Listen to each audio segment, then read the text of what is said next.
Hej, jeg hedder Christian. Jeg arbejder hos Ceus Radius, som er de elnetselskaber, der sørger for at transportere strømmen ud til familier og virksomheder på Sjælland og Lolland Falster.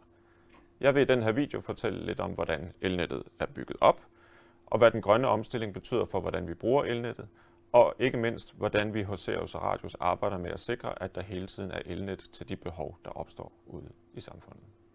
Og vi starter her helt ude på en almindelig villavej, hvor huset er forbundet med en stikledning og ud til et kabelskab.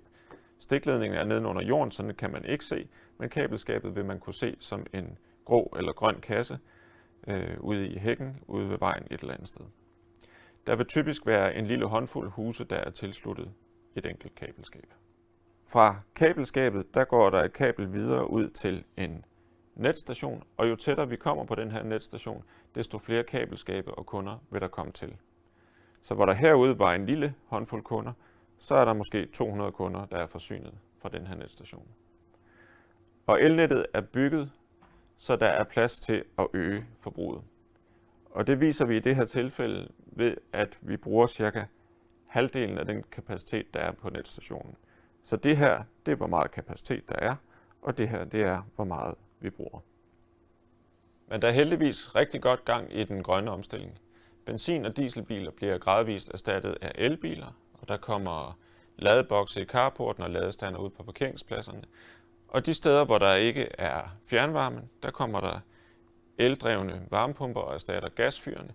Og det er alt sammen noget, der er med til at øge vores elforbrug, og vi bruger mere af den plads, der er i elnettet.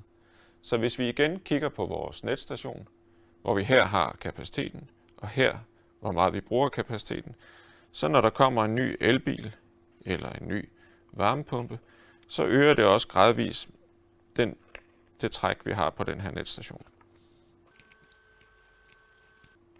Og der kommer elbiler og varmepumper, indtil vi nærmer os det niveau, hvor kapaciteten er brugt op.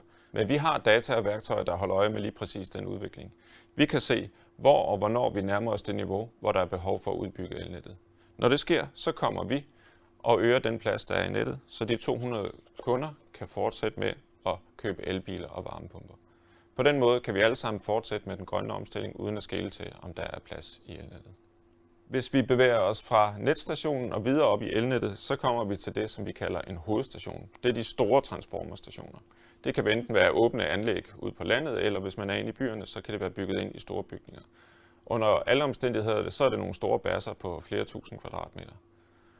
Sådan en hovedstation vil forsyne en lang række netstationer, så når vi ser den udvikling, vi lige har talt om herude på netstationerne, så er det klart, at så øger det også trækket her på hovedstationen. Der er på samme måde som her tale om en gradvis stigning fra mange små varmepumper og elbiler, og det giver os tid til at reagere og udvide kapaciteten i tide. Men når der er diskussioner om, hvorvidt udbygningstakten i elnettet kan følge med den grønne omstilling, så er det fordi, vi også på det her niveau møder en helt anden type kunder. Det kan være store industrier, det kan være vindmøller og solcelleparker, det kan også være fjernvarmeselskaber, der bygger store kollektive varmepumper og elkedler. Sådan en mellemstørrelse fjernvarmeværk kan kræve mere eleffekt, end for eksempel hele Roskilde bruger i dag. Så det er noget, der kommer med et rigtig stort effekttræk på elnettet, og det kan være sådan en stor klump som den her, og det er der ikke nødvendigvis plads til på lige præcis den her hovedstation. Nogle gange så kan det løses med en mindre ombygning her på hovedstationen, men ofte vil det være nødvendigt med en mere omfattende udvidelse, eller at der bygges en helt ny hovedstation. Hvis der skal bygges en ny station, så skal der findes en egnet grund med den rigtige placering, og det skal være et sted, hvor vi kan få lov til at købe grunden. Og det kan også godt kræve lokalplansændringer og forskellige andre godkendelser hos kommunen. Og så kræver det også levering af store specialkomponenter, ofte med en lang leveringstid, og det kræver endelig selvfølgelig også et større byggeprojekt. Det er derfor, man nogle gange vil høre om, at meget store anlæg kan komme til at vente år på at blive sluttet til nettet. Men det er altså ikke selve det at blive sluttet til, der tager tid. Det er udbygning af hele det her bagvedliggende net, der skal kunne håndtere strømmen til eller fra de nye anlæg.